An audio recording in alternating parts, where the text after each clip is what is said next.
Hey everyone, and welcome to another episode of the Coach Replay Show. I'm your host for today, Corey Camp, and I'm excited to have our guest Toshila Darjean in with us today. She's been on our episodes before. We were talking just before this show about a lot of things. Actually, we got to chit-chatting for a while, but as you can tell, it's December is in full swing. My background is very festive because I get to work from home. And so I've got all of our stockings in the background. Toshila is at school, of course, and so take a moment and introduce yourself for our audience, and then we're going to dive into continuing this theme of empowering teachers. Perfect. Well, I'm Toshila Darjean. I am the proud principal of Navarro Middle School in Lamar Consolidated ISD in Rosenberg, Texas. So this is my third year here on campus, and I truly, truly love middle schoolers. And so I'm just excited to be here. It's always a joy to be in the company of Corey and everybody from the Sibme staff. Oh, yeah. Yeah. And I think you and I get along so well because I'm a former middle schooler educator as well. And so as we were talking before, just about, where we are in education these days and how our teacher learning impacts student learning. I feel like we're just always on the same page. So I'm excited for today's episode because all of November and then into this month, we've been talking about the important role we have as leaders to empower our teachers. And we've been challenged to think about that empowerment. Dr.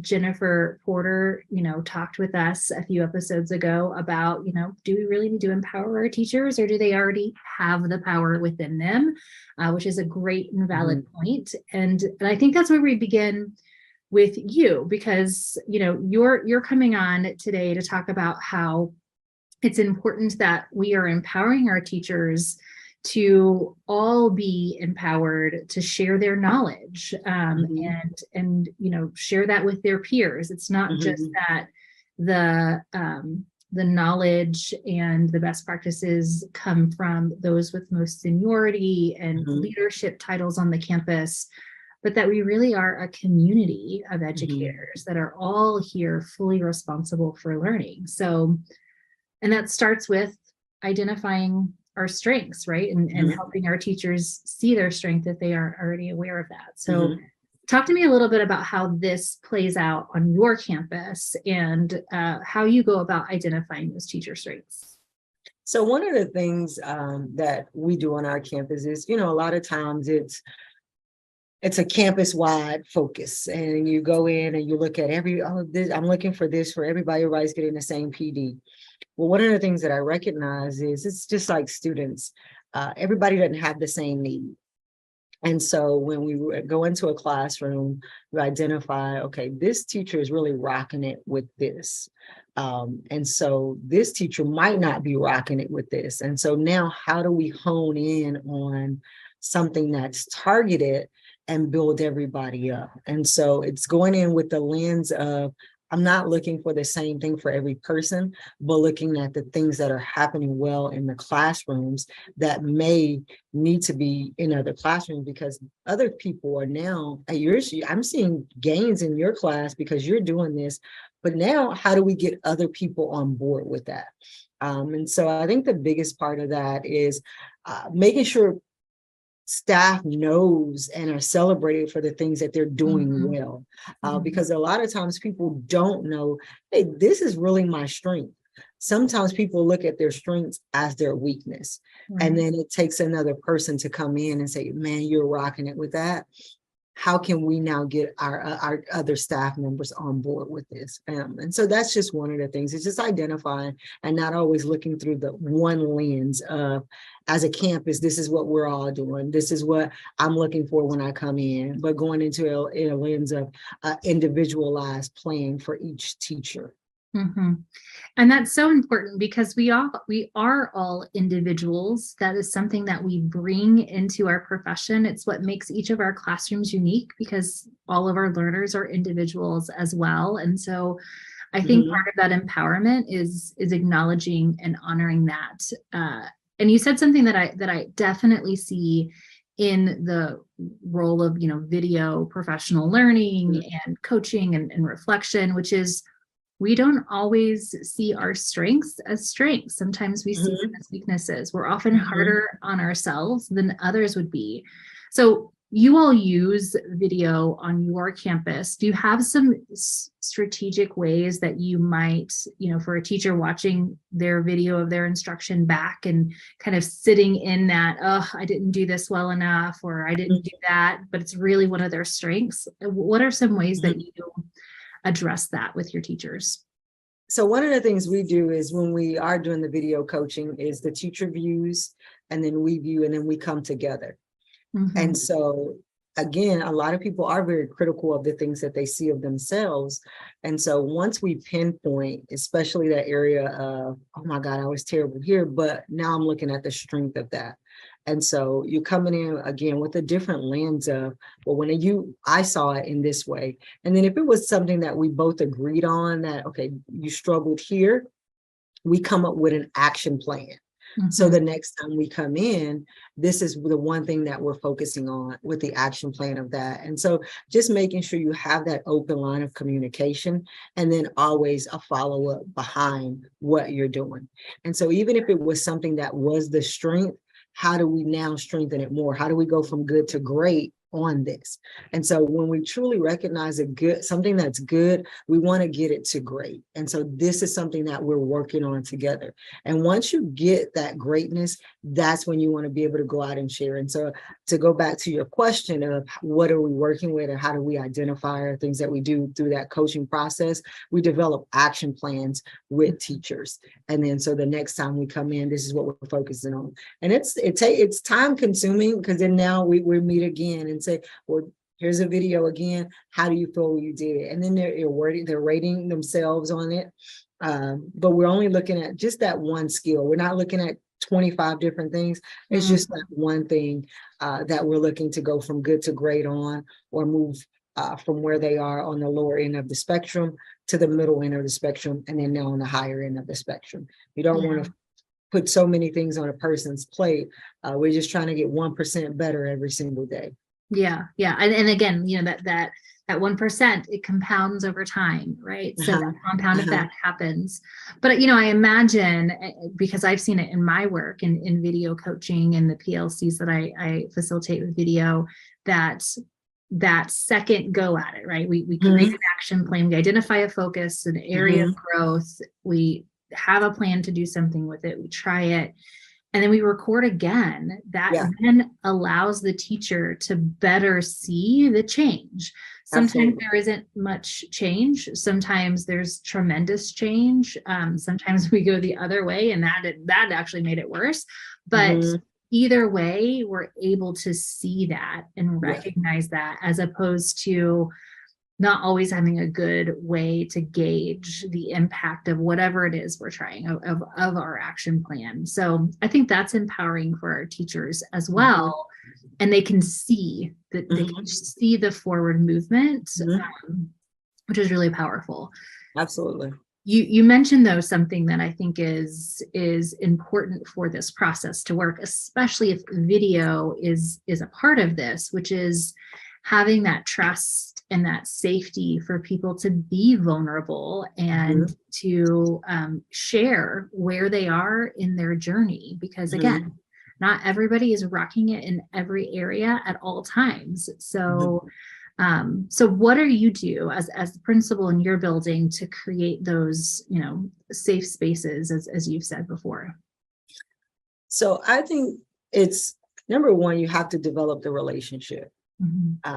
Without the relationship, you're not going to be able to move people in a direction that they really need to go in. Sometimes when you don't have the relationship, teachers feel that you're targeting, or you're not doing things to get them to where they need to be. And so have that relationship, but you create that space of protected time for you and that staff member. And so when people know that you're investing time in them for the growth, then they're on board of that, whether it's before school, after school, during the day, whatever is more comfortable for them.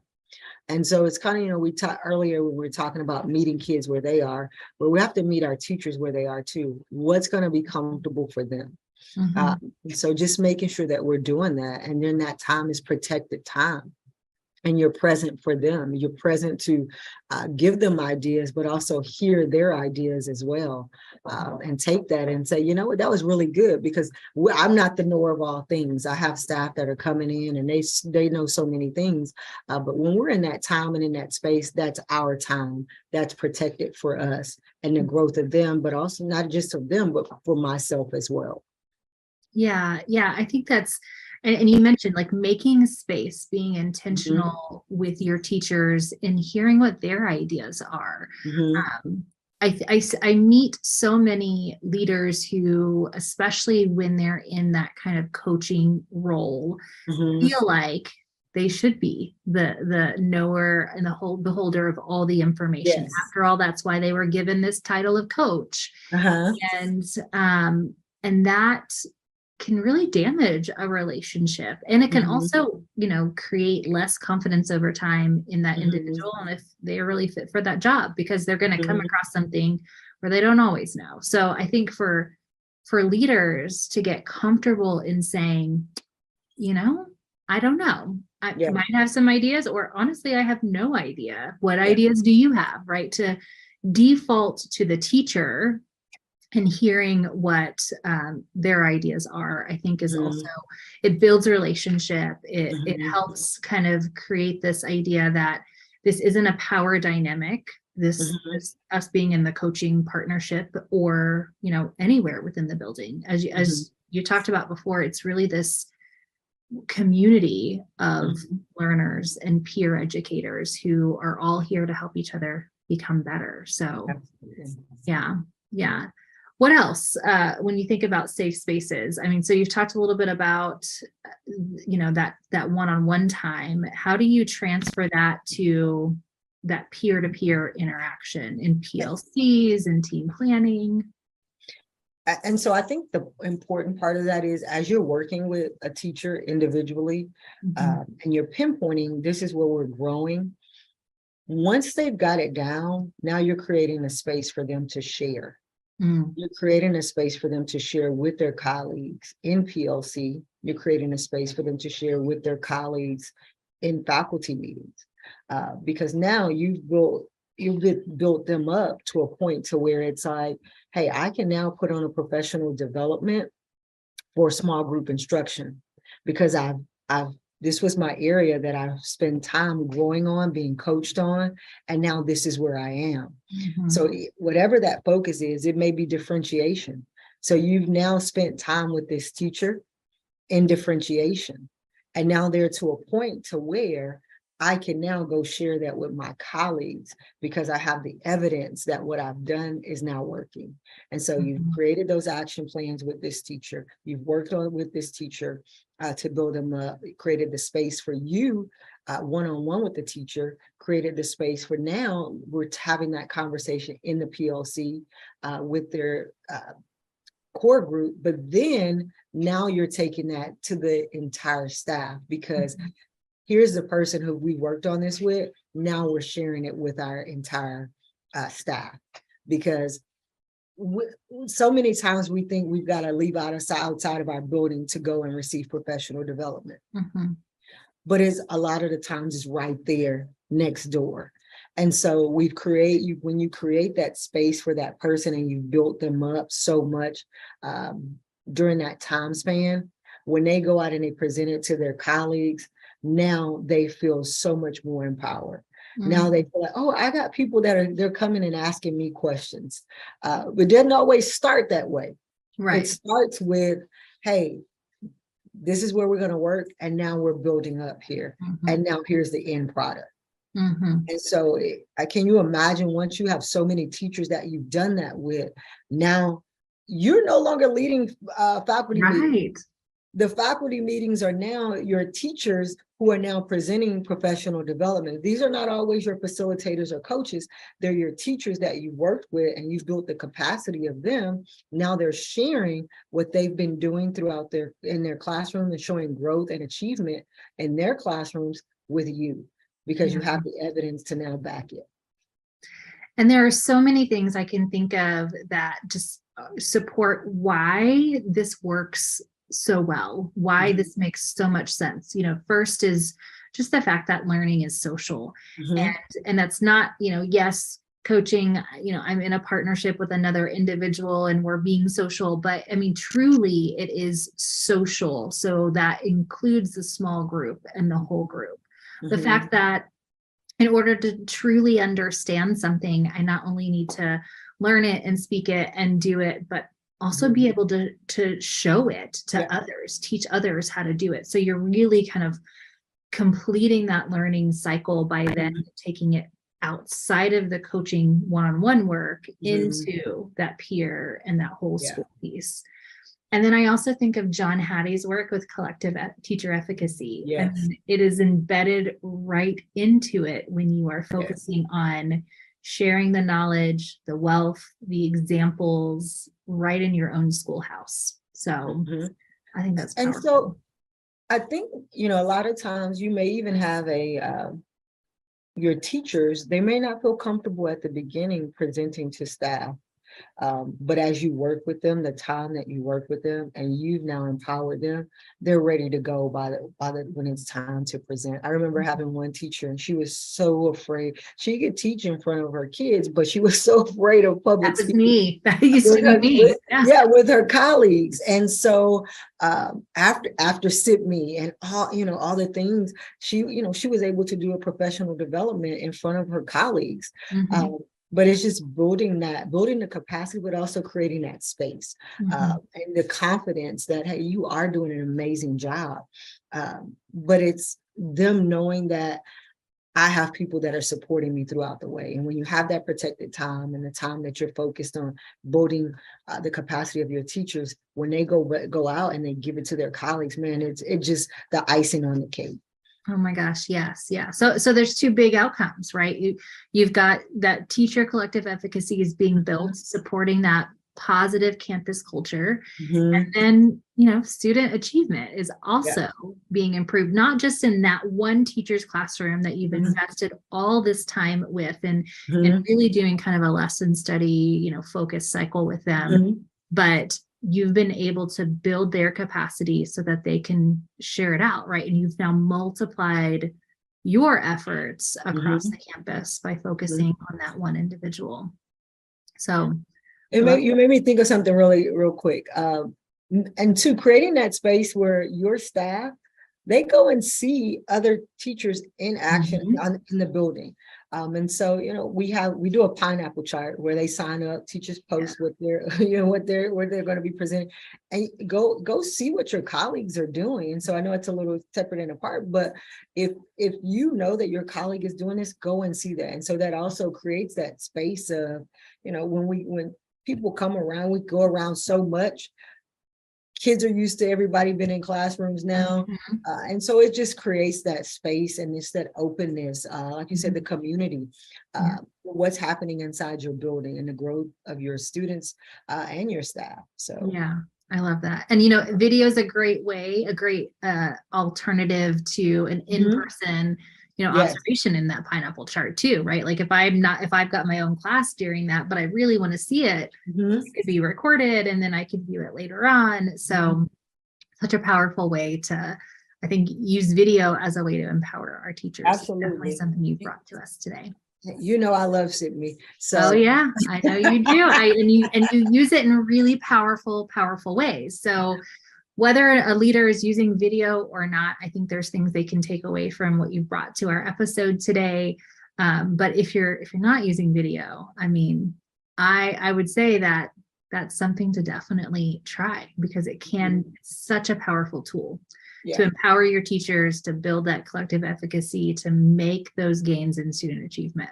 So absolutely love it. Well, as we wrap up, anything else for our audience today?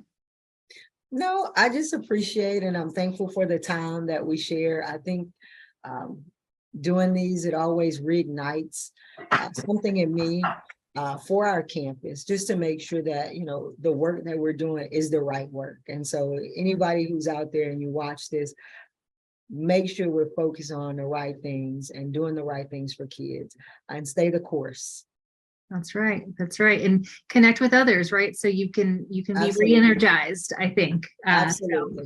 we hope that we bring that to you here on the Coach Replay show, but know that you can always comment as you watch the show, whenever you watch the show, and all of our guests are going to be here to be able to respond and connect. And if you Awesome. want to find out how you can learn more from Principal Darjean and follow her on social media, be sure to download the notes and takeaways for today's episode. So, all Awesome. right. Well, you have a wonderful winter break and holiday. I'll see you probably in the new year and hopefully have you back on the Coach Replay show again soon. Awesome. Have a good one. Enjoy that baby. I will. Thanks. Bye, Bye-bye. everyone.